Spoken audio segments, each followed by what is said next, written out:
All right, what's up, everybody? Welcome back to the Launchpad Podcast. I am your host, Gabriel Hardy, and in this episode today, I had on my friend Michela. Michela, also known as the Space Nymph, the Acid Fairy. She's got a few different aliases, but essentially she is a TikTok star, content creator who is very outspoken about her psychedelic experiences. Me and her connected about a year ago, and we've been really good friends because I think that we connected because we were both young people who had a lot of intense psychedelic experiences, and we're both very outspoken about it. And so I appreciate that aspect of her. There might be some things she says within this conversation that you don't necessarily agree with, but that's okay. Yeah, it was a fun conversation, and I appreciate her. But yeah, if you'd like to check out her content, some of her stuff will be down in the description below. Please comment, like, subscribe to my channel. Other than that, hope you enjoy the conversation with Michela. Peace out and much love. And wait, like literally, I started smoking weed the first day of high school. After thinking weed was an e-cigarette, I didn't even know what weed was. And then a month after that, I started taking LSD. And then a month after that, I started taking mushrooms. But after I took mushrooms, I didn't take mushrooms for another year because I was so I couldn't really process my experience, I think, because I was so young that it took me about a year to start doing mushrooms again. But I was taking LSD consistently, like monthly.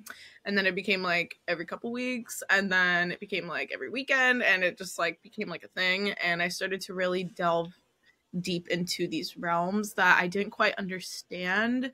But I knew there was something very profound going on. And I knew that there was a reason why I was called to do this, and I now realize that it's kind of like a soul mission. It's a part of my soul mission to, spiritually ascend to these levels, to bring back the information to give to the world so that people can understand these things more, because a lot of it is misunderstood by most people.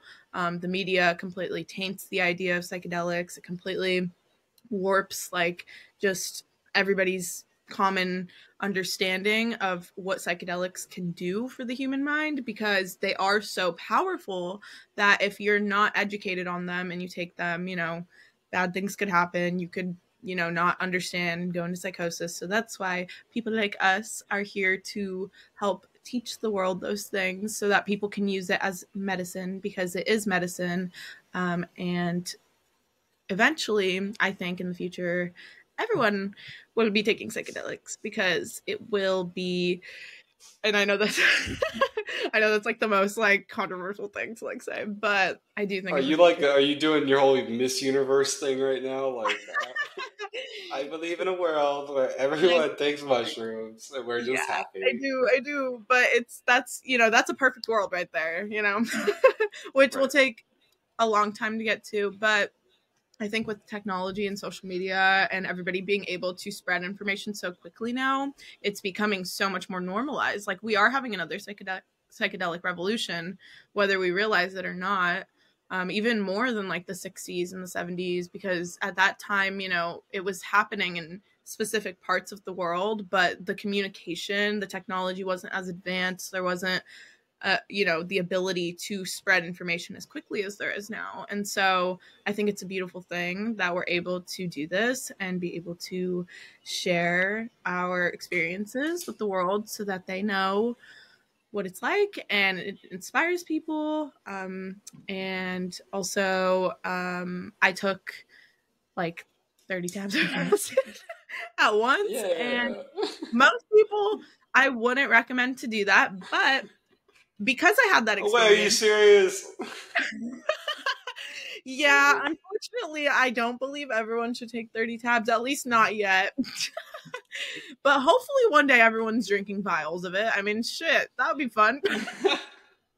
This is something I really love talking to you about, is the high dose acids. And high dose psychedelic experiences and stuff in general, but it's sitting here having this conversation with you, and something I've asked myself, this question's coming to mind, but why do you think it was that at such a young age that you were drawn to take? And I know you kind of answered this question already, but why do you think you were drawn to take such large doses at such a young age? Because even for somebody who is novice or newer to these substances, there's generally this sort of notion of like, oh, hey, shit gets pretty serious.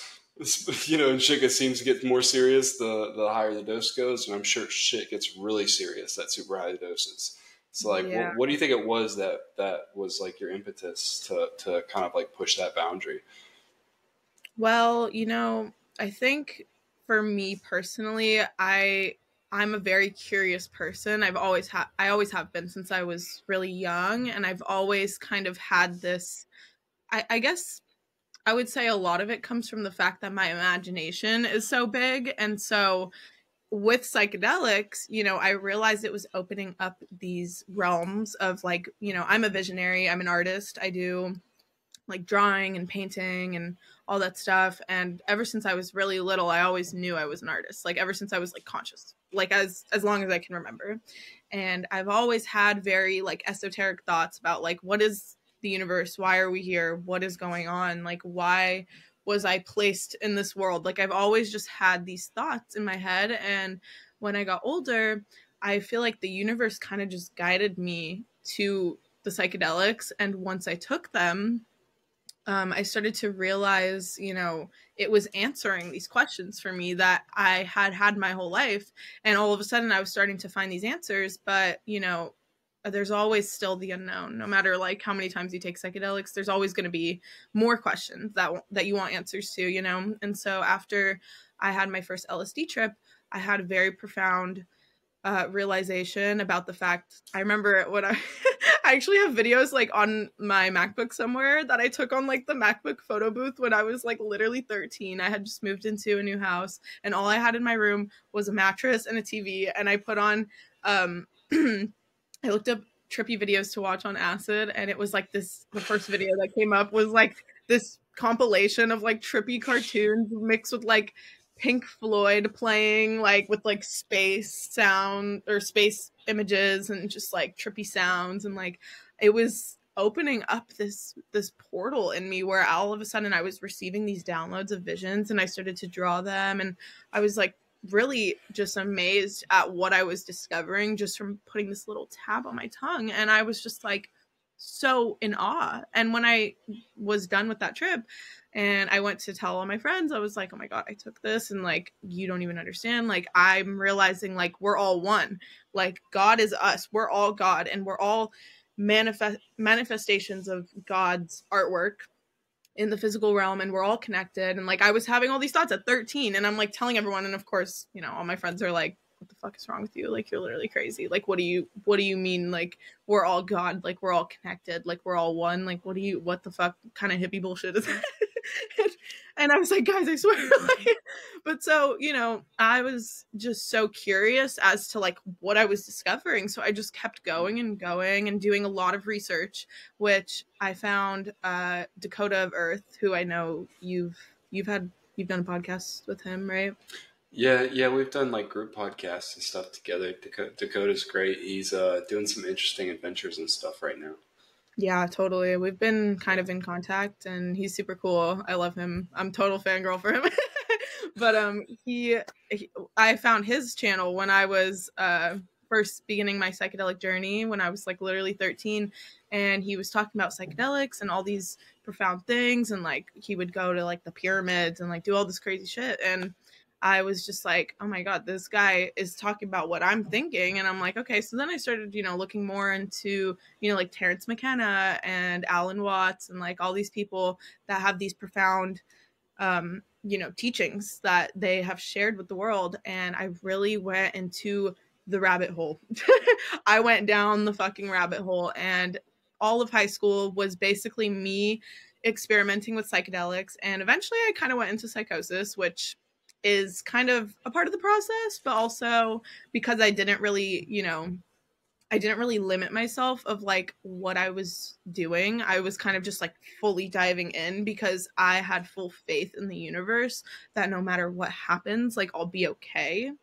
And I think that's really important too when you're going into psychedelic trips, because having that that faith in the universe is what brings you back, you know, because you can kind of convince yourself like, you know, what if I never come out of this? What if this? What if that? What if I become blah, blah, blah? Because society will tell you these things, you know. But if you look into, you know, ancient tribes, shamanism, all those things, you know, they use psychedelics as medicine, and it's a part of their culture, and it's ancient shit. And it's like, you know, they know what the fuck they're doing, you know, they know what they're doing. And society wants to make the world believe that these things are evil, that they're dangerous, that they're bad. But putting that preconception in people's heads when they take the psychedelics actually will amplify that energy when they take them.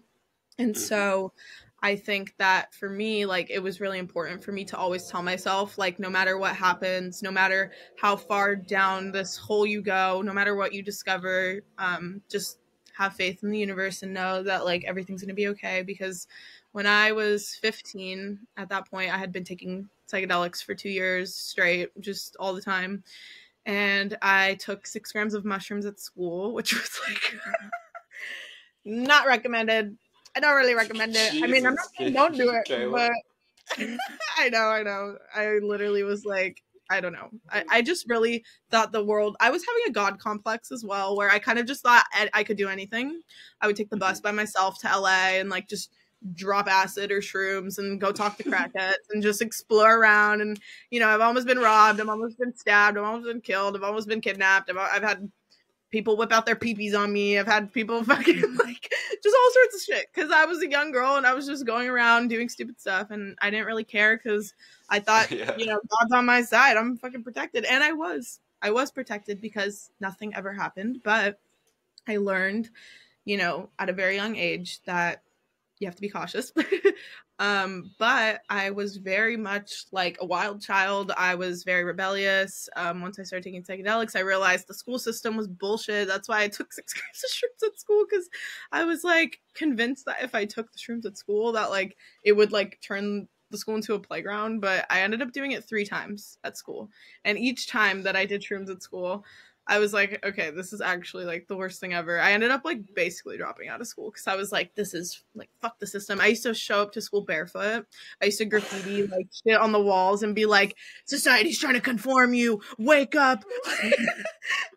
and a lot of that had to do with the fact that when I was younger, I started looking a lot into like the 60s and like the hippie revolution and stuff.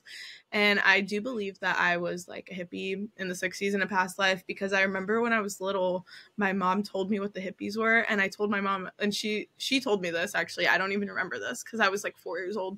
But she told me that I told her that I was a hippie and that I know I was a hippie. And like, she was like, she had this like idea like, oh, maybe she was a hippie in a past life, you know, but I didn't know that. And then when I became a teenager and I started telling my mom like, oh my god, like I've been looking into like the 60s and the music, it all aligns with psychedelics, you know, because that at that point was the mainstream media. Psychedelics was a part of that, you know, and it created this revolution. And like, I told my mom when I got to high school, I was telling her what I was thinking and like how I felt about all of that.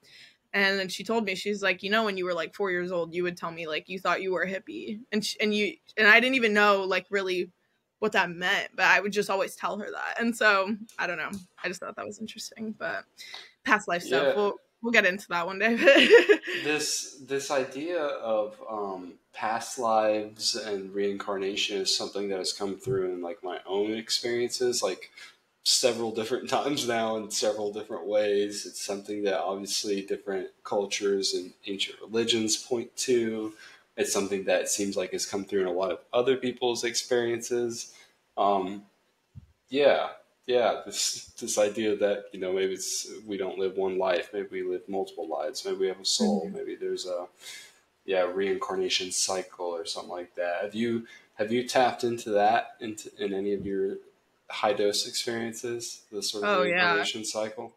Yeah, so many. Like seriously, it's crazy. Actually, my most reoccurring past life regression that I can tap into, I think, is like ancient Egypt. Like I have a lot of connection with Egypt, and also every time that I take high doses of mostly LSD, but also DMT, even like ketamine and shrooms, and I always end up going to the pyramids. It's weird. Like, I remember the first time I went to the pyramids, I got this crazy deja vu. And all of a sudden, my brain, this was the first time I took a strip of acid, and it was on the 4th of July of 2020. And I remember that shit like it was yesterday. And my life really changed after that. Like, I remember just being so in awe at what I had, because I literally like traveled through time. I went back to the pyramids, and I remember like I was there in my head, and I got like really weird feeling of deja vu. And then as I thought that, my friend was like, I'm getting weird deja vu right now. And I was like, what the fuck? And I was like, okay, that's confirmation that like whatever I'm feeling is like it's something, because what the fuck? Like, I literally just thought to myself, like, I'm getting deja vu, and my friend's like, I'm getting crazy deja vu right now. And I was like, what the fuck?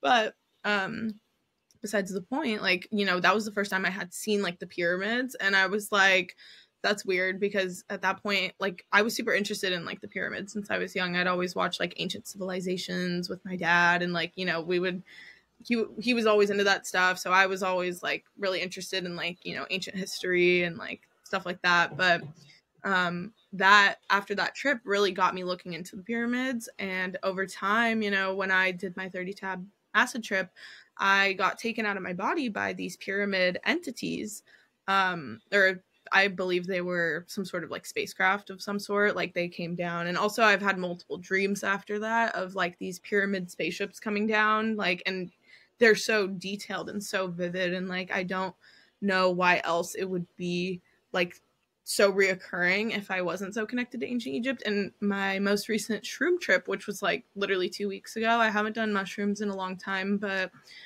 because they do bring up a lot of trauma, and after my best friend died, I kind of had trouble navigating through that with psychedelics, because so when I was 16, I watched my best friend die in a car accident. And then shortly after that, I decided to do a 10-gram mushroom ceremony with the shaman. And it definitely opened up a realm that I don't think I was supposed to. Well, I do think I was supposed to open it, because I think everything happens for a reason. And I'm glad that it happened the way it did. But at the time, it was very traumatizing, because I was having these entities and like demonic forces attack me in my sleep. And I talked to a lot about it on a Trip Whips podcast. I don't know if you saw that part, but yeah, I was just going through the motions of like, but I did realize that, you know, demonic forces, I don't believe that it was the shrooms that opened up a demonic force. I think it's because where I was mentally, I was susceptible to negative energy, because everything is a reflection of yourself. You know, your mindset is what creates your reality. And I believe personally that evil is a man-made concept, and it's real. Evil is real, but it's because in order to have a human experience, you have to experience good and bad. You can't have one without the other. Otherwise, we wouldn't be consciously manifesting as human beings in the third dimension, you know? So I don't believe that it was anything actually demonic attacking me, but it did open up a portal in my brain where I was susceptible to receiving these spiritual attacks from my higher self, because I was dealing with such bad trauma from, you know, watching my best friend die. I felt a lot of betrayal from the universe for, you know, because I always had such a strong faith in the universe, and everything was always, you know, everything kind of always went my way. Like, you know, every time I had a problem, like every time I was dealing with someone who, you know, like I said, I've almost been kidnapped, I've almost been stabbed, I've almost been robbed, I've had weird things happen to me. But every time those things would happen, it seemed like, you know, I was protected in this very divine way where nothing bad could ever happen to me. And obviously the naivety of being so young and doing these things, you think like nothing bad can happen. And then one day something like beyond your comprehension happens, where it's like, you know, my bestest friend of all time got taken from me within seconds. It was like 1 minute he was there, the next minute he wasn't. And all of a sudden it's like, it makes you re-question, like, okay, well, is there really like a God or a higher power up there that actually cares about me? Because if it did, why would it do this to me, you know? But now that I'm older, I understand why it happened. I'm at peace with it happening. I'm glad it happened. I don't regret it happening. I'm so grateful every day. I wake up grateful because of that experience. And it's been 4 years now, and I still wake up every single day. He's the first thing on my mind. But all I say is like, thank you. Thank you for sacrificing yourself to give me the wisdom that I have, because I can navigate through this reality at such a higher level of consciousness, knowing that, you know, this like death and all this stuff is a part of the human experience, and the only way to ascend spiritually to the highest level that you can is by dealing with the darkness. So I embrace the darkness, and I believe that the darkness is beautiful, and I believe that a lot of, you know, modern religions try to demonize the darkness and make you think that, you know, the darkness isn't your friend. Stay away from the devil, the demonic, blah blah blah. If you do this, the demons, blah blah blah, and all that fear-mongering bullshit. I don't fucking believe in it, because every time I deal with something bad, something really beautifully profound comes out of it. So I think that that is a very important thing that people need to keep in mind. But there was a point to what I was saying. Very wise words. Very wise words. That's super Thank sweet. you. Yeah, I heard I heard somebody say one time that with all, and I forget who said this, but they said with all love comes responsibility. And, you know, if you think about like your friend there, like that was somebody who I'm sure you love dearly. And because you loved them dearly, because you had the gift and the opportunity to experience that love for them, it came with that responsibility of, you know, when they were alive and your friend, if they're always your friend, but, you know, they're alive, your responsibility was sort of like to take care of them and to show up for them the best you could, and things like that. Yeah. And so with your sort of large pool of high dose experiences, mystical experiences, can I ask you, do you believe in a God and a higher power? Like, what 100%. What do you think is going on? And I'm just gonna, you know, a lot of people have funny ways of dancing around this question, but what the fuck do you think happens when we die? Well, so actually, I have this book right next to me, actually. I was about to say, this one book really taught me a lot, and I'm like, oh wait, it's literally right next to me. So this book, I'm a book freak. So if you ever want to do a podcast on just like books, I got you. I'm filled with books. So this book right here taught me so much. When my best friend died, I read this book, and it completely changed my perspective on like what happens in the afterlife. And basically the scientist, he puts people into hypnosis, and he, you know, a lot of it is like past life regressions, and like a lot of it is, you know, them traveling into like the astral realm basically, and, you know, pulling out information from their subconscious. And he has a couple books actually. This is, I think, the second book, and I ended up buying the first one, but this one I think has a little bit more information in it. Like, I think this is like an updated version.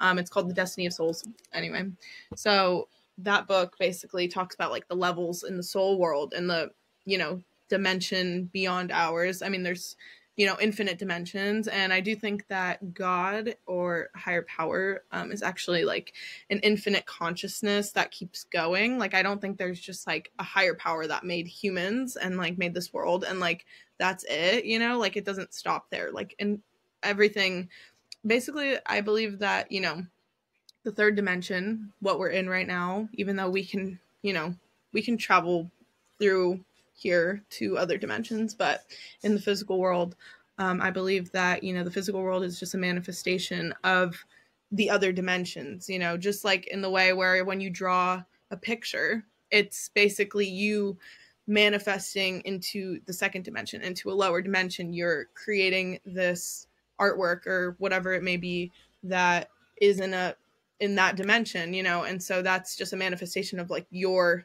of the third dimension going into the second dimension, if that makes sense. And so I feel like with the higher dimensions, like our third dimension is a physical manifestation of higher dimensions beyond ours. And so like with this book, it talks about, you know, people think when you die, it's kind of just like you go to heaven. There's like this one place, or you go to hell, or, you know, you just die and it's black, or you reincarnate. But actually, I think that, you know, the way that in the third dimension, how we have so many levels to this dimension, you know, like there's so many different people and so many different soul levels, you know, like everybody is at a different level in their, you know, soul.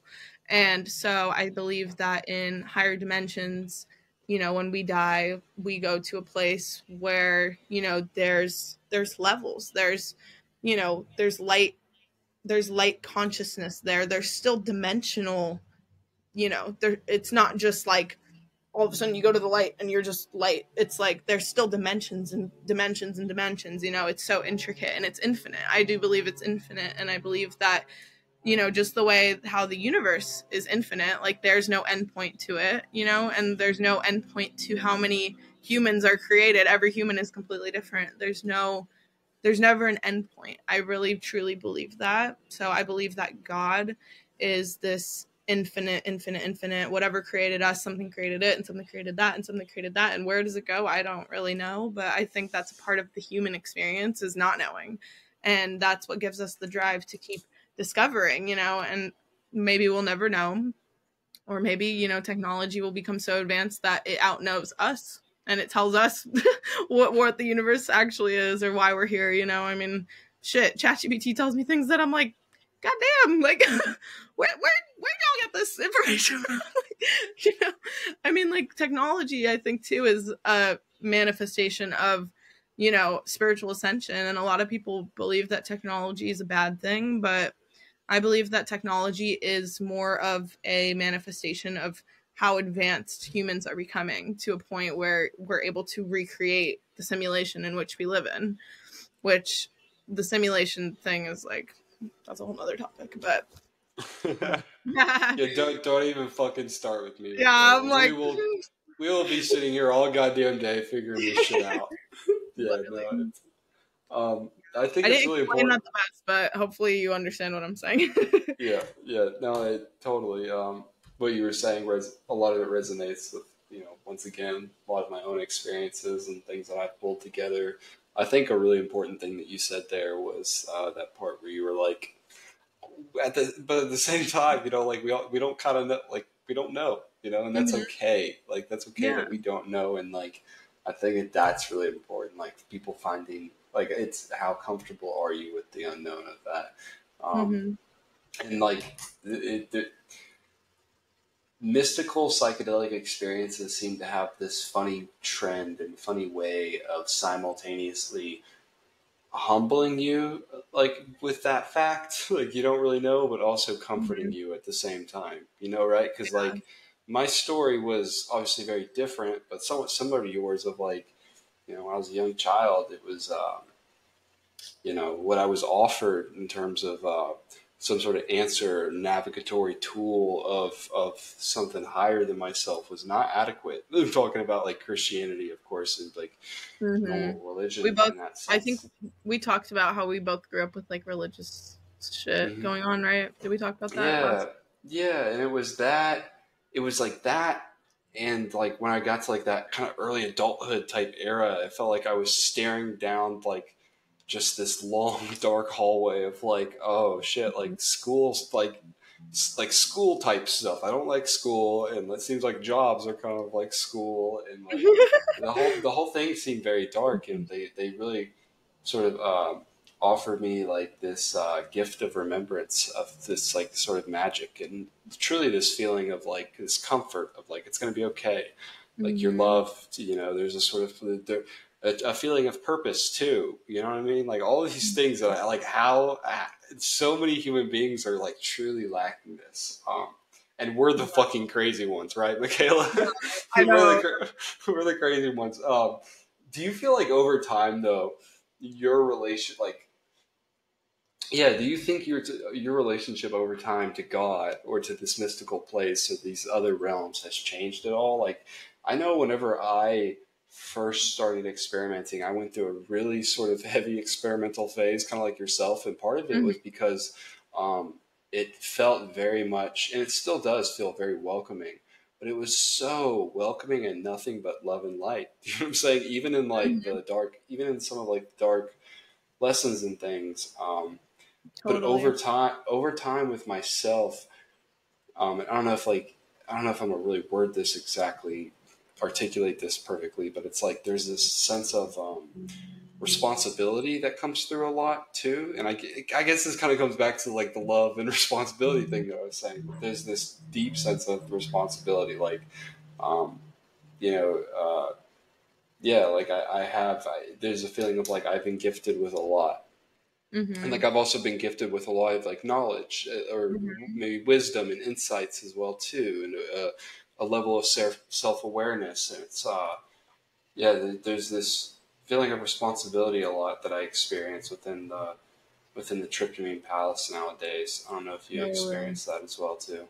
No, 100%. Like I really do feel like I have a like I have a mission in this world, and it at its core, I've always known that like my mission in this world is to simply help people, because I feel like, the reason why we are able to go into these realms is because we have this gift of being, and I'm not saying like we're like above anyone, or that like not everyone's capable of this, because everyone is capable of this, but there's certain people who are just at a certain level where they can handle those things more, because we're able to alchemize that, we're able to be grounded, and we're able to take that, and whether it's love and light or the deepest dark, we can alchemize that into ourselves and turn it into wisdom and power for ourselves and to teach other people. And I feel like we're both healers, like in a way where, we're both empaths. Like I know you are, and I know I am. And um, I truly believe that, with the, what's the word? With power comes great responsibility. Like seriously, because I really do think that with like psychedelics, like the shit that we are learning from it is so, it really is a responsibility. Like it does give you that sense of responsibility, because you're withholding all this knowledge. It's like when you open like an encyclopedia from, or like an ancient book of some sort, or like some sort of grimoire where it just holds all this knowledge. Like whoever created that, created that as a way to share that knowledge with the world, and that was their responsibility to do so. I feel like we are those people. Like we're the fucking wizards, and we're collecting all our fucking shit and putting it in our little sorcery magic book, and we're withholding that, and we have to be responsible with how we use that power. And I do believe that people who take psychedelics could easily go like off the pendulum, like the wrong way, and, end up having even more of an ego from it, because they are receiving so much information and they're realizing the masses don't know these things. And I do believe a lot of the elites are doing this in the way where, they know the things that, the masses don't. And I do believe a lot of it comes from psychedelics. I do believe the elites are fucking doing hella psychedelics. They fucking know what the fuck is up. I know they do. And when you have that power to, when you realize you're the creator of your own reality, and that magic Uh-huh. is real, because it is, and we are the creators of our own reality. And when you realize that, you have this great power. And people ask me all the time, they're like, how do you like get all these things, like everything goes your way and blah blah blah? And I'm like, dude, it's because like I just know I'm the creator of my own reality, and I refuse to believe otherwise. And when I walk through the earth, I walk with that power, and I believe that. And the universe sees that. The universe is always with you, it's always communicating with you, and whatever you put out comes back to you. And that's just a law of the universe. And psychedelics have taught me that. But because of that, also I've looked a lot into mystical stuff, like ancient scriptures and magic from like whether it's the Key of Solomon or some Aleister Crowley shit, or just there's so much. And also like the Kabbalah, all those things. And you were talking about religion and how, and you asked me if my beliefs of God have changed over time. And I will say 110%. My belief system is pretty much like completely different. When I was younger, I grew up religiously Jewish. since I was literally put into preschool. I went to a like private Jewish preschool, and then I got put into a Jewish elementary school, and I went to school at a temple. So there was, a temple there, and we would pray every day and have to read Hebrew, and I can speak a little bit of Hebrew, but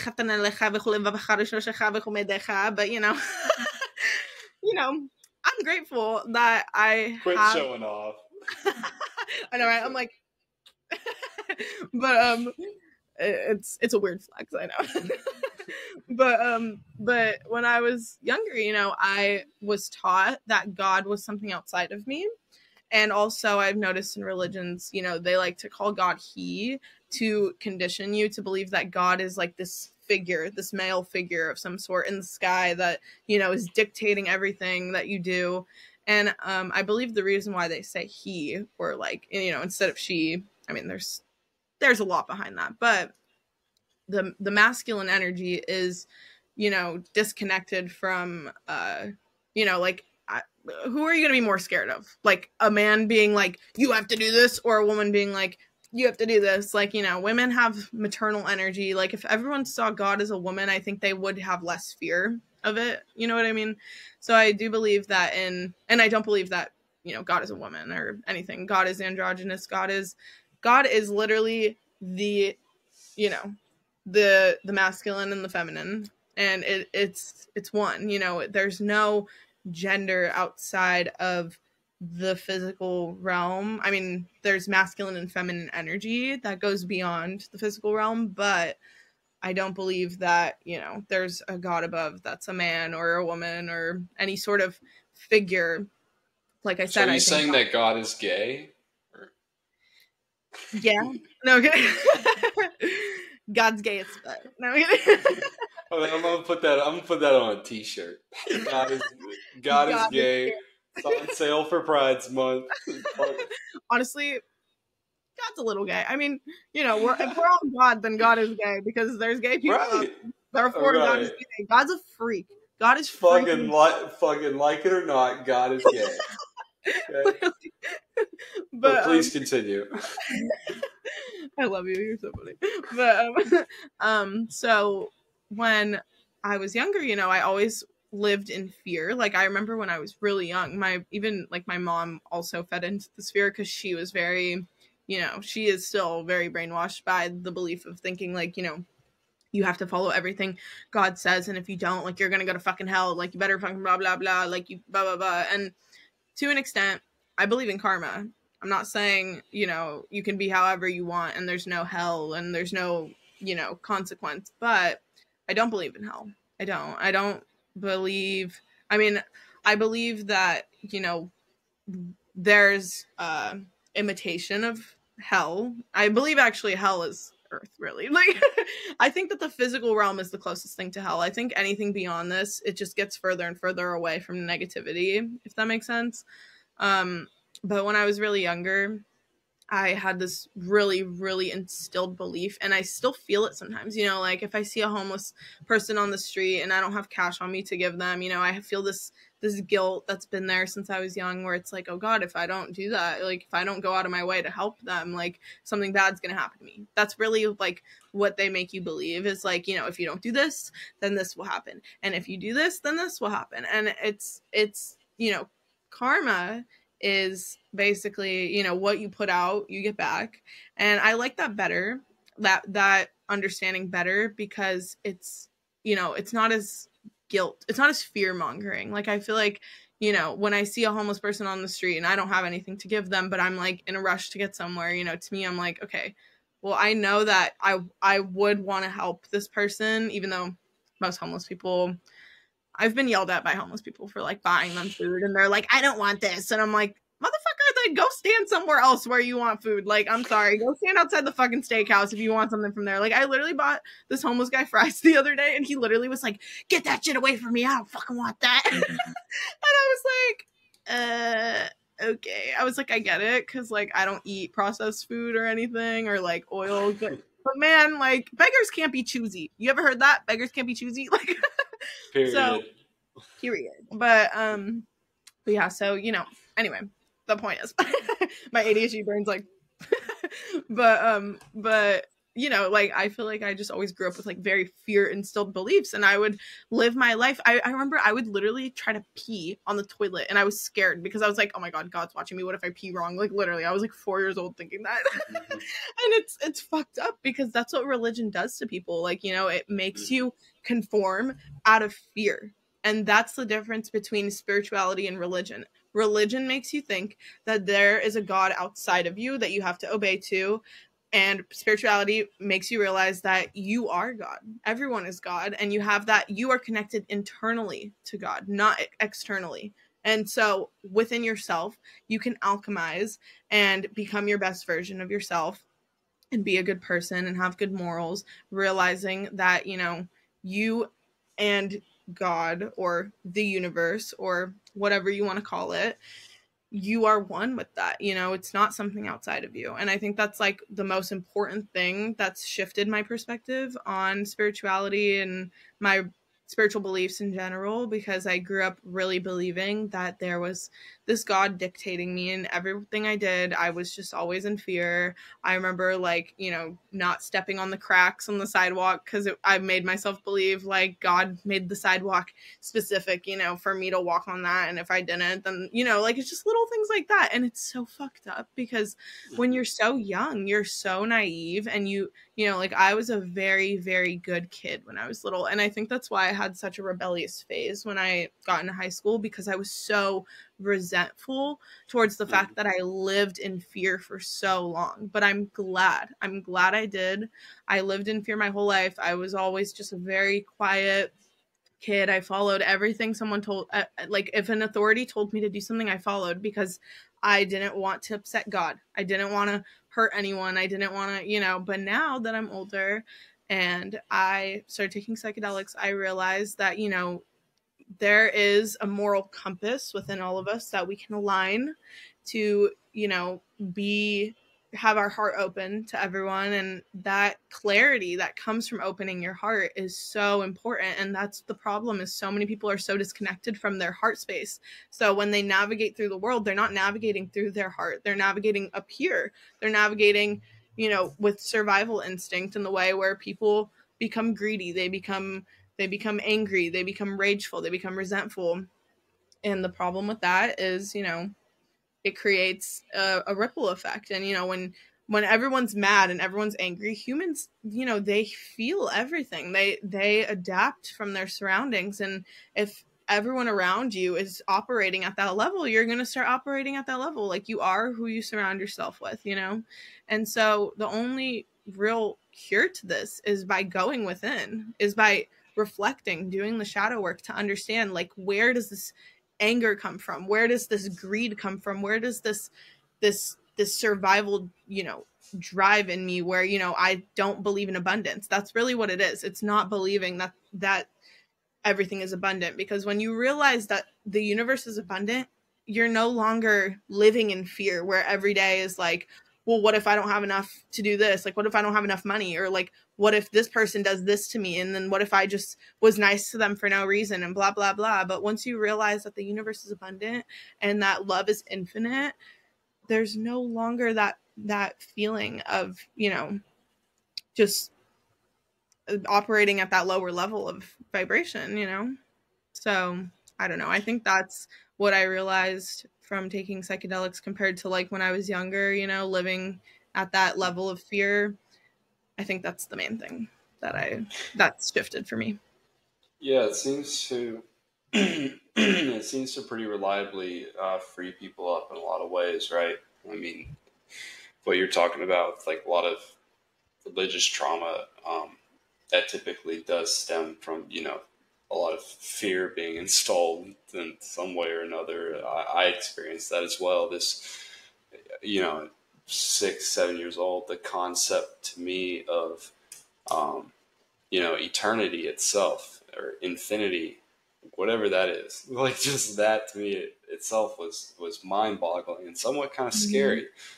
But then Yeah. when you combine that with the fact that, oh, if I don't believe in or worship correctly this certain deity thing, then he's going to light me on fire.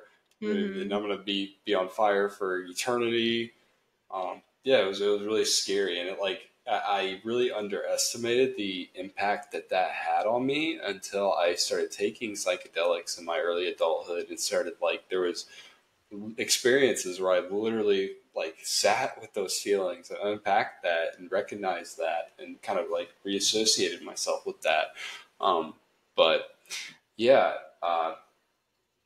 yeah, it does seem to free people up in a lot of ways. So you have a sort of cult thing that you're doing.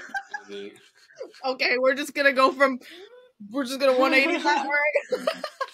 I want to hear about the cult, Michela. Please tell me about the Okay, cult. so basically, so it's funny because I would always write. This was like a saying. Actually, so after I did LSD for the first time, I remember I went to LA and I was walking around and I saw this sticker and it was a pig and it said, "Drop acid, join a cult." And I thought that was I was like, that's so fucking crazy because I just did acid for the first time. I was like, what the fuck? I've never seen anything about acid ever, anywhere, you know?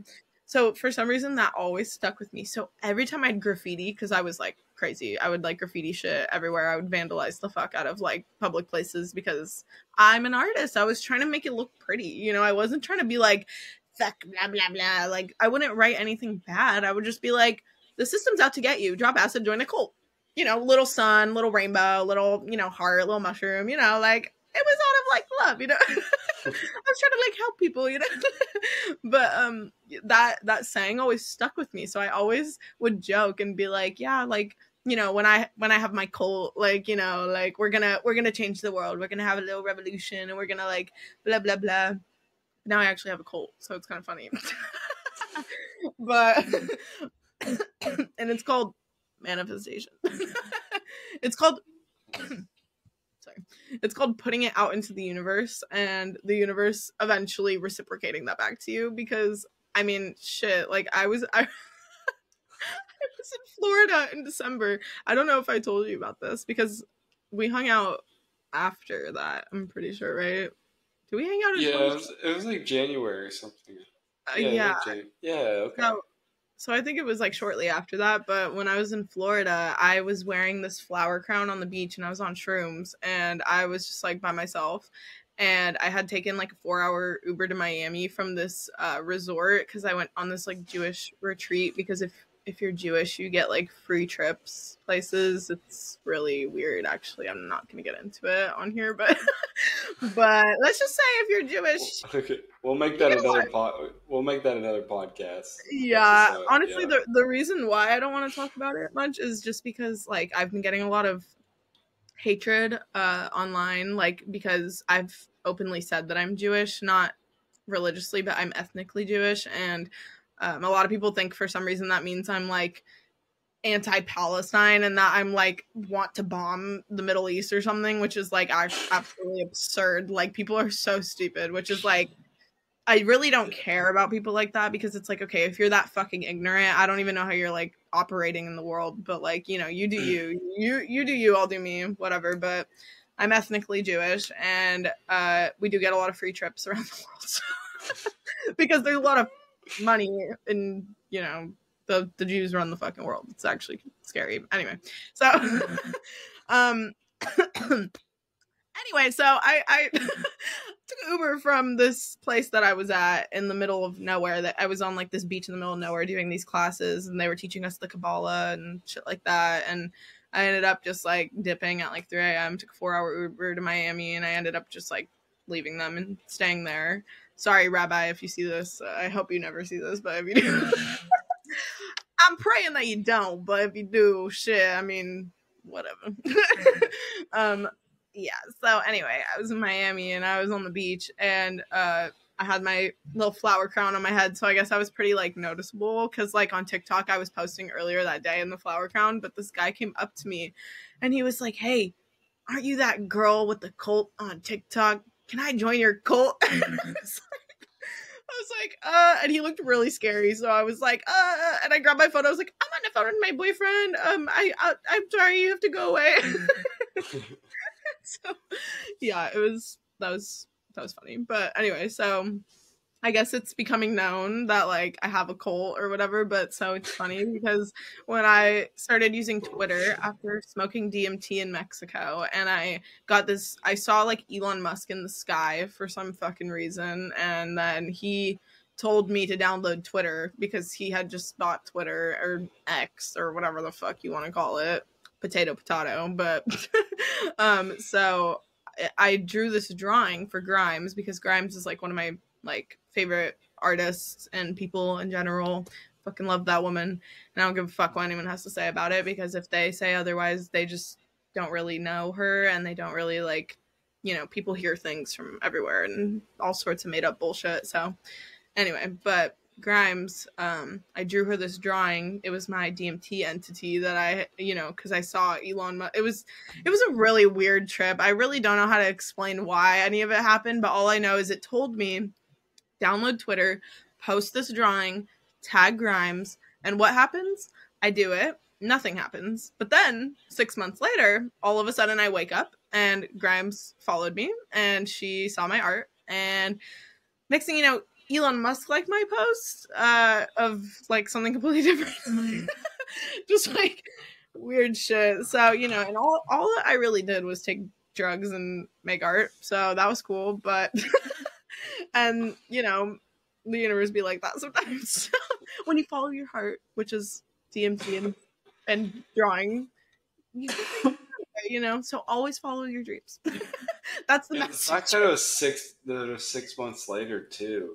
Oh, I know. Wild. Yeah. No, I know. That's what's crazy is like I literally thought, I was like, okay, well, I guess it didn't mean anything. Like, I guess I just did that for nothing.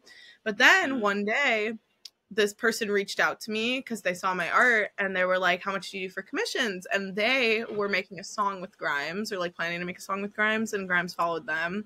And then they ended up like adding me to this group chat with all these people. And then I met this other guy who is like, they started this company called Serenity, which I'm like now a part of, which is kind of like my cult management. So they manage the cult, and we're all like in this techno pagan cult where, you know, like we try to mix art and spirituality and technology together to ascend other people, and anyone is welcome to be a part of the cult. So if you want to be a part of the cult, you can join.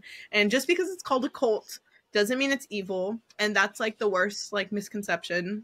And it's funny because a lot of people don't realize that like all religion is a cult. It's all a cult.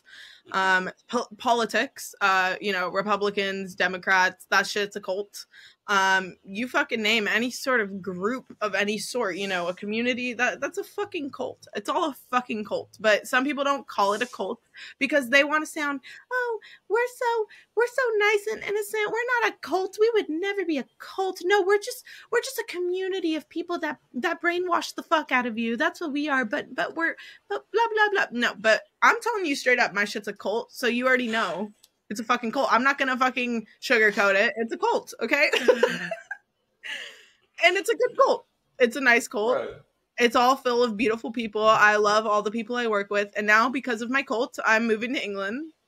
And I'm, you know, starting my life in England. And I'm luckily receiving the fundings for that from, you know, the cult management. And I'm starting my life in England. I'm moving there around January, and I'm really grateful that I met this community of people, and we're really trying to, and Grimes follows us. You know, Grimes is basically our like cult like leader, but not like, she doesn't realize she's our cult leader. Like she does, but she doesn't. Like she but it really does. Like Grimes is like a huge part of it, you know, like she plays a huge role in it. But I'm the high priestess of the cult, and then I have like my cult like manager, and then we have like the other members of the cult, and we all are just making art and having fun and, you know, spreading love and spreading knowledge, and like that's really what life's about, you know. It's like just following your heart and doing what you want to do. We're all artists, you know, whether it's music or, and that's the one criteria is like you have to be an artist to be a part of it. So if you're not an artist of any sort, it doesn't have to be like You know, it doesn't have to be like, oh, I draw or I paint. It can be like, you know, I weld or I fucking like make websites or I fucking, you know, like to code or just do random shit. I like to fucking take staples from a stapler and glue them on a paper. It doesn't fucking matter. As long as you are in tune with your artistic side, you can be in the cult, you know? So there's a bunch of musicians. It's mostly music. It's mostly musicians. But, you know, I'm more a visionary. I also make music, but I'm more on the visual side. I'm trying to, like, get the pendulum to balance out. And so that I'll have that ability to, like, you know, do both equally. But right now I'm more of a visionary, I'd say. I'm more naturally trained in being a visionary. And when I do psychedelics, that enhances the visions a lot. And, like, I'll show you what I'm working on right now, actually, because it's right next to me. But this is for the cult. We're going to use it as like a poster. I don't know if it will show up, but it's basically like... Oh, very cool. So it's like the girl is a robot, you know, but she's like half human, half robot. You know, you see the like AI, whatever, but it's basically, you know, then there's like esoteric symbols and stuff like to, you know, basically the message is like technology is a form of spiritual ascension. And I know AI is like something that, you know, it's very controversial right now and people don't quite understand what's going on. And I'm not saying AI is all good because everything actually is inherently neutral. But, you know, depending on, for example, if you have a knife, you could cut an apple with it and you have nice clean cut apples, or you could kill someone with it, but it's up to you to decide what you're going to do with it. And it's the same thing with AI. Is it's a tool and it's a beautiful thing. AI has helped me so much in just understanding things and research wise and, you know, just shortcutting things so I can get more done. And, you know, but technology itself, I mean, is just such a beautiful tool. The only problem is that, you know, we're living in a pyramid society, you know, where the elites are at the top and they're controlling the masses through technology. And so, you know, people have to make the conscious decision to use technology in a good way, or they could brain rot with it and, you know, completely tarnish their brain chemistry. But it's all up to you to decide that. So that's another part of, you know, the cult. Like basically like the message of that is that's like the most important teaching is like it's up to you to decide what your reality is and what you feel, you know, called to do. It's like we train you to follow that. That's basically what it is. So that's that's the cult. Yeah, it sounds like it sounds sort of like, you know, a sort of community where you guys are creating a space for one another and with each other where you can flourish and grow. And it sounds great. It sounds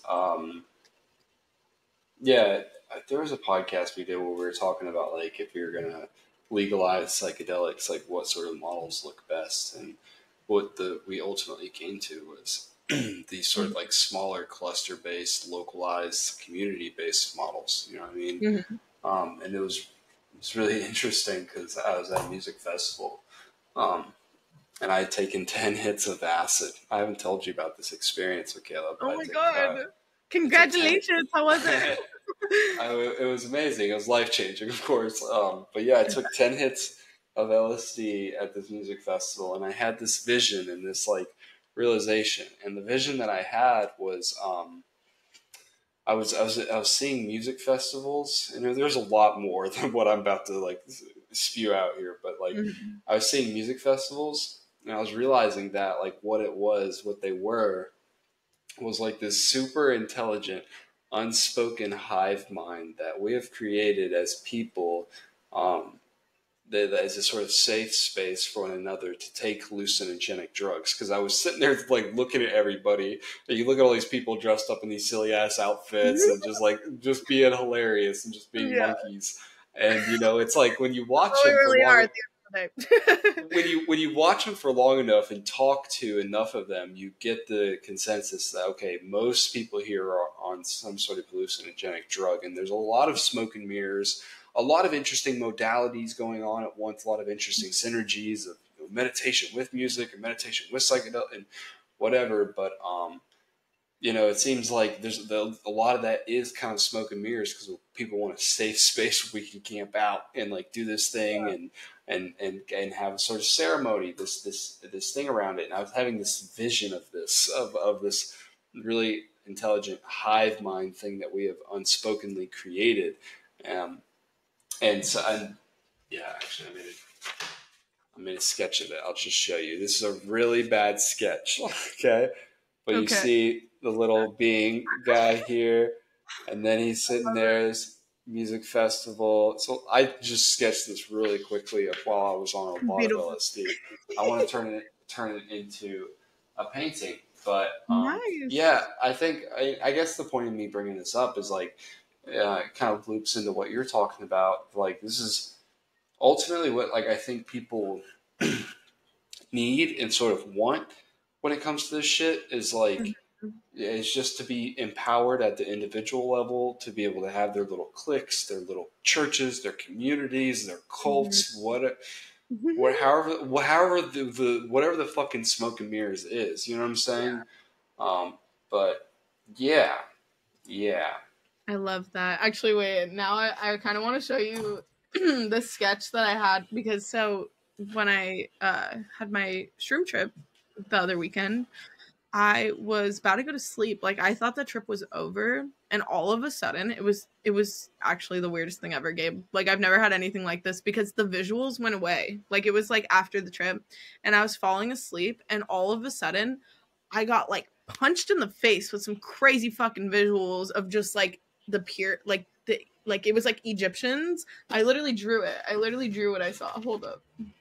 And I was like, what the fuck? Because it was fucking actually crazy. I've never had anything like that where it's like the visuals have gone away completely, but yet like all of a sudden like they just like in your face, and I just saw pyramids like, and I saw these like Egyptian people, and I saw like prisms like specifically like, so I drew this and I started like kind of like, just trying to I want to paint this one too, but I saw like the sun, like with the Eye of Horus and the pyramid, and like these Egyptian people having like sex or something. That's one thing that I've experienced, Michela, and a lot of my experiences, especially with DMT, is beings not only being beings, but the beings generally being very sexual too. You know what I mean? Like, yeah, it seems very common. Yeah, because I think so. Actually, this photo, I got this reference from a document. Like it's like an ancient document from, I'm not quite sure. I think Current 93 or Coil. It's like one of those bands from like the 70s and 80s. They were like super into psychedelics, and they were super into Aleister Crowley. And there was this image, but I think it came from some ancient scripture.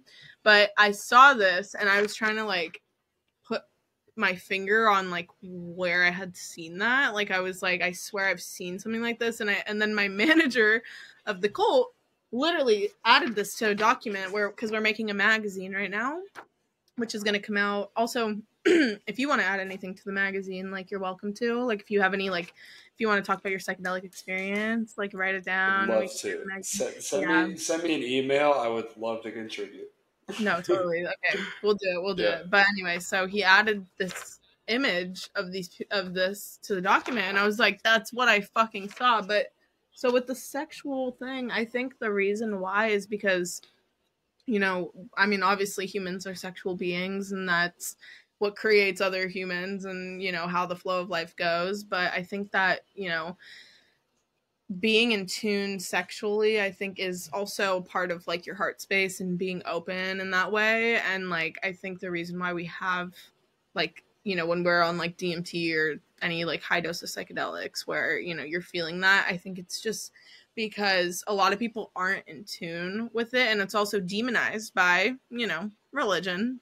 They love to demonize sexual stuff, and they love to make people believe that sex is bad, and that like being in tune with your sexuality is evil, basically. And that like there's so many stories that I've heard from, and even that's the reason why I left that Florida place is because they made me feel uncomfortable, like about like my sexuality in the way where, like, you know, they were all very orthodox and very like modest and very, it was all girls too, like it was like an all girls thing, and they were all looking at me like I was weird for wearing a bikini on the fucking beach. And I was like, dude, like this isn't right, like that's not normal. Like, you know, we were born fucking naked, for God's sake. We're supposed to be running around fucking naked. The reason why we wear clothes is because they want to contain us, you know what I mean? Like that's why fucking hippies run around fucking naked, dude, because they know, like, they're in tune with the fact that, like, I even posted myself wearing just like a dress at the church, like literally just like I was by myself, there was no one in the church, and I was just wearing like regular dress, you know, and I was posting this church because I thought it was beautiful. I love churches because they're beautiful, because a lot, and this is a misconception too, is like I get a lot of hate online for, you know, being in churches and stuff. But the reason why I love churches is because I'm an artist and I love cool architecture. I love beautiful art. And, you know, throughout all the civilizations, most of, you know, it's like this, the church is the government. People don't realize that those two things are intertwined. Religion is a form of government, and it's governing the people. And a lot of, you know, the money, just like how our tax money goes to the fucking, you know, government and all this stuff, like where the fuck is our taxes going? Why is America a shithole and I'm paying so much fucking taxes? Like, why? Because it's going to the government, not us. And it's the same thing with religion. You know, the artwork and stuff, all the money that's been put into the church over time, you know, that's why people are making these beautiful paintings for the church, because the church is like, you know, the money's where, that's where the money is, you know. That's why most art is religious art when you look back in ancient history, and why like the churches are so goddamn beautiful, but then there's like just regular fucking houses with, like, you know, it's just plain Jane shit, and it's because all the money's going into it. So I like churches because there's so much money that got put into making these beautiful places, because, you know, elitism. And but, you know, I also like the fact that, like, the energy, you know, people go there and they put out holy energy in the way where, you know, they're praying and they're putting out information to a higher power, whether, you know, they're brainwashed or not, whatever, as long as, you know, they have that holiness of, I don't know how to explain it, but, you know, just being in a church is a beautiful thing. And, like, I think that it's something that everyone should, you know, go see. Like, when you go to Europe, you can go visit these churches and stuff from, like, ancient times, and it's like landmarks. But then in America, if you go visit a pretty church and you post it, people are like, you're so fucking disrespectful, wearing a fucking dress at church. Like, God is never gonna forgive you for that. Oh my God, Jesus hates you. And it's like, you know, we were born naked, right? Like, why did God birth us not wearing clothes then, if it was so bad? Like, seriously. And when you look back at ancient artwork, they're naked. They're like, there's women just butt naked picking from the tree and blah blah blah, and men with their fucking dicks out, and, like, you know, it's because that's the au naturel. And that's, you know, when you take psychedelics, you become in tune with that in the way where it's like you're not afraid of your body anymore. And that's what they want you to be in fear of your literal self. Like, it's actually crazy. So that's why I think that's a really long fucking explanation of why I think psychedelics and sexuality are, you know, in tune in that way. I don't know. It was it was a great answer. I've thought about this a little bit too. I think one thing that I've experienced is, like, you know, meditation, right? It's its own unique sort of way of being, like a state of consciousness. Same thing with, you know, with being sober or being under the influence of LSD. But yeah, there's something about like whenever you're like in the flow state, like having sex with your partner, where there's this like a state of consciousness that you can get into where it can, at times it's felt very godly, you know? And I think it's because it is like that very sweet, like sort of unconditional love, like that just, it's love, you know? Mm-hmm. And I feel like that's kind of ties into, you know, why that comes through so much within people's mystical experiences. It's, but yeah, so awesome. Michela, this has been a lot of fun. Do you have anything else that you want to leave the audience with for today? Or, I mean, tell people how they can join your cult, become a member. Well, I'd say definitely hit me up on Instagram. That's probably the easiest way, or Twitter. I think like Twitter is just very easy for me to like see people's shit, but you can follow me on Instagram at Space Nymph 3. And then my TikTok is Acid Fairy. I don't really know what the username is. I think it's like I change my username all the time because I have like fucking weird ops that stalk me and they try to like and send it to my family and shit because they're fucking horrible people. Cough, you know who you are, Cough, and if you ever see this, fuck you. Anyway, so but I think it's like Corpse Angel or something right now, but it's probably gonna change eventually. So just follow me on Instagram. I'll link it in the description of this. Yeah, link all that shit in the description because I don't know. But anyway, join if you want to join my cult. Hit me up. Just hit me up. And also, if you ever want to talk about anything psychedelic, don't ask me how to hex your fucking ex because I get that all the time. People will always be like, can you put a hex on my ex? Or can you like make my best friend get in a fucking like bicycle accident or something? Like people are fucking weird. Like holy shit. I have people say the weirdest shit to me. I'm just like, dude, like leave me alone. But so don't trauma dump on me, or do, but as long as it's interesting. Like I don't want to hear. Right.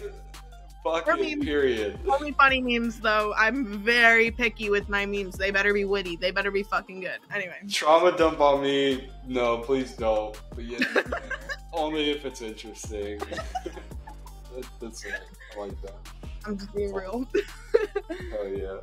Awesome. Well, Michela, thank you for coming on. Thank you so much for having you back on. Yeah, absolutely. Much love. Much love to you too. Mwah.